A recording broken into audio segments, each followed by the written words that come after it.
Karnataka assembly के लिए साल 2023 के दौरान होने वाले असेंबली इंतखाबात की तैयारियों के तौर पर रियासती इलेक्शन हुकाम ने वोटर लिस्ट का ड्राफ्ट जारी किया था, जिसके जायजे में ये बात सामने आई कि लाखों की तादाद में जहां वोटर लिस्टों में नए नाम दर्ज हुए हैं, वहीं लाखों की तादाद में वोटर लिस्टों से नाम हटाए भी गए हैं।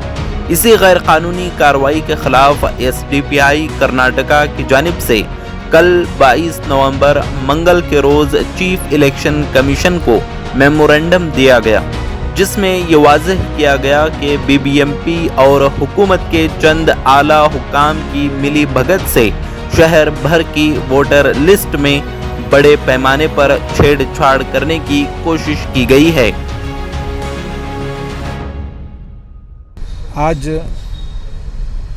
चीफ इलेक्शन कमीशन को जो हमने कंप्लेंट के ज़रिए से लोगों को बताना चाहते हैं कि लोगों के बीच में एक सर्वे नाम पर लोगों का एक डाटा चुराना और लोगों की एक मालूमात कर ये एक साजिश के तहत हुकूमत लोगों के नाम को निकालने की पूरी एक साजिश रची है।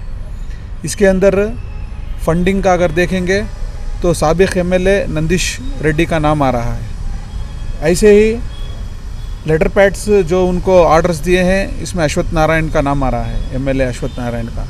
ऐसे ही अगर देखेंगे तो ट्रेनिंग्स बीजेपी के एमएलए सतीश रेड्डी, इनके ऑफिस होंगसंद्रा के ऑफिस में ट्रेनिंग्स चल रहे हैं, सर्वे किस तरीके से करना है, नए रिक्रूटमेंट्स हो रहे हैं। तो ये सब देखने के बाद हमें पता चलता है कि जो है इसमें हुकूमत शामिल है। इसलिए शामिल है क्योंकि आने वाले दिनों के अंदर इनकी हुकूमत फिर दोबारा आएगी नहीं, ये डाउट जो है इनके अंदर क्रिएट हुआ है। अभी अखबारों से मालूम हुआ है कि एक चिलम एनजीओ है जिसके ज़रिए वोटर्स का जो है वो जो भी डाटा कलेक्ट करने का है उसके ताल्लुक़ से एक बहुत बड़ी खबर आई है।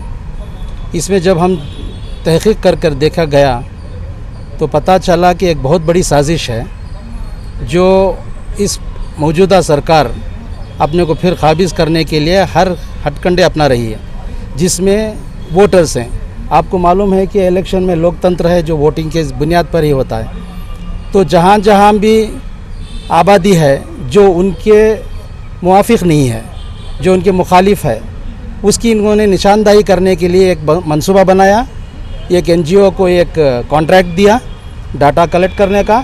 लेकिन उसके पीछे असल मकसद ये था कि हर उन इलाक़ों के अंदर जो वोटर्स हैं वो वोटर्स को किस तरह से उनको ख़त्म किया जाए।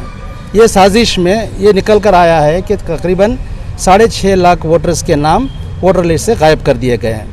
ಇವತ್ತು ನಾವು ಚುನಾವಣಾ ಆಯುಕ್ತರಿಗೆ ಒಂದು ದೂರನ್ನು ತೊಗೊಂಡು ಬಂದಿದ್ದೀವಿ ಸೋಷಿಯಲ್ ಡೆಮೊಕ್ರೆಟಿಕ್ ಪಾರ್ಟಿ ಆಫ್ ಇಂಡಿಯಾದಿಂದ। ಏನಂತಂದರೆ ತಮ್ಮೆಲ್ಲರಿಗೂ ಕೂಡ ಈಗಾಗಲೇ ಗೊತ್ತಾಗಿದೆ, ಮತದಾರರ ವೈಯಕ್ತಿಕ ಮಾಹಿತಿಗಳನ್ನು NGOಗಳ ಮೂಲಕ ಕಲೆಕ್ಟ್ ಮಾಡಿ ಅವರು ಯಾವ್ಯಾವ ಪಾರ್ಟಿಗಳಿಗೆ ಫೇವರ್ ಆಗಿದ್ದಾರೆ ಅಥವಾ ಇಲ್ಲ ಅನ್ನೋಂಥ ಒಂದು ಮಾಹಿತಿನ ಕಲೆಕ್ಟ್ ಮಾಡಿ ಈ BJP ನೇತೃತ್ವದ ಸರ್ಕಾರ ಒಂದು ಷಡ್ಯಂತ್ರವನ್ನು ಮಾಡಿದೆ।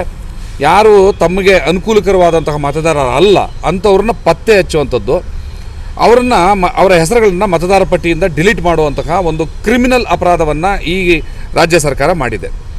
ಇದರಲ್ಲಿ ಹಲವಾರು ಜನ ಭಾಗಿಯಾಗಿದ್ದಾರೆ। ಯಾಕಂದರೆ ಇದು ಒಬ್ಬಿಬ್ಬರು ಸೇರಿ ಮಾಡುವಂಥದ್ದಲ್ಲ, ಕೇವಲ ಒಂದು NGO ಮಾಡಿಬಿಡ್ತು ಅಂತ NGO ಮೇಲೆ ಹಾಕಿ ಇದನ್ನು ಈ ಸರ್ಕಾರದ ಏನು ಪ್ರತಿನಿಧಿಗಳೇನಿದಾರಲ್ಲ ಅವರು ಇದನ್ನು ತಲೆ ತಪ್ಪಿಸ್ಕೊಳ್ಳುವಂಥ ಕೆಲಸ ಅಲ್ಲ ಇದು। ಇದರಲ್ಲಿ ಅಶ್ವತ್ಥ ನಾರಾಯಣರವರ ಪಾತ್ರ ಕೂಡ ಇದೆ ಅನ್ನುವಂತಹ ಅನುಮಾನ ಮತ್ತು ಸಾಕ್ಷಿಗಳು ಸಾಕಷ್ಟು ಕಡೆ ಸಿಗ್ತಾ ಇದ್ದಾವೆ। ಏನೊಂದು ಚಿಲಿಮೆ ಅನ್ನುವಂತಹ ಒಂದು NGO ಸಂಸ್ಥೆ ಇದರಲ್ಲಿ ಪ್ರಧಾನ ಪಾತ್ರ ವಹಿಸಿದೆ ಈ ಮತದಾರರ ಹೆಸರುಗಳನ್ನ ಕೈ ಬಿಡುವಂಥ ಕಳ್ಳ ವ್ಯವಹಾರದಲ್ಲಿ। ಆ ಸಂಸ್ಥೆಯಲ್ಲಿ ಅಶ್ವತ್ಥ ನಾರಾಯಣರ ಲೆಟರೇಟ್ಗಳು ವಹಿವಾಟನ್ನು ನಡೆಸಿರುವಂಥದ್ದು ಕೂಡ ಕಂಡು ಬಂದಿದೆ। ಸೊ ಹಾಗಾಗಿ ಈ ಇಡೀ ಸರ್ಕಾರವೇ ಮೋಸ ಮತ್ತು ಕಳ್ಳರ ಸರ್ಕಾರವಾಗಿದೆ। ಇಲ್ಲಿವರೆಗೂ ಕೂಡ ಜನರ ಸವಲತ್ತುಗಳನ್ನ ಕದ್ದಿದ್ದಾಯಿತು, ಕರೋನಾ ಸಂದರ್ಭದಲ್ಲಿ ಔಷಧಿ ಮಾತ್ರೆಗಳನ್ನ ಕದ್ದಿದ್ದಾಯಿತು, ಅವ್ರ ಹೆಸರಿನಲ್ಲಿ ಬೆಡ್ ಕೊಂಡ್ಕೊತೀವಿ, ಆಕ್ಸಿಜನ್ ಕೊಂಡ್ಕೊತೀವಿ ಅಂತ ಕೋಟ್ಯಾಂತರ ರೂಪಾಯಿ ಲೂಟಿ ಮಾಡಿದ್ದಾಯಿತು, ಕೊನೆಗೆ ಮತದಾರರನ್ನು ಕೂಡ ಕಳ್ಳತನ ಮಾಡುವಂತಹ ಹೀನ ಪರಿಸ್ಥಿತಿಗೆ ಈ BJP ಸರ್ಕಾರ ಇಳಿದಿದೆ।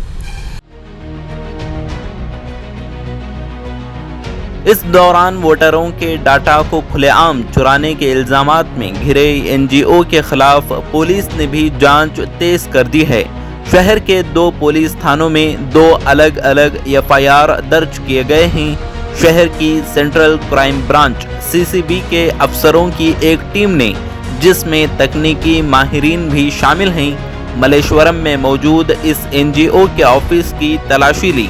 एक तरफ जांच शुरू हो चुकी है, लेकिन सबसे बड़ा सवाल यह है कि घर घर जाकर वोटरों का जो डाटा हासिल किया गया, आखिर वो कहां गया? क्या वो बीबीएमपी के हवाले कर दिया गया है या किसी को बेच दिया गया है?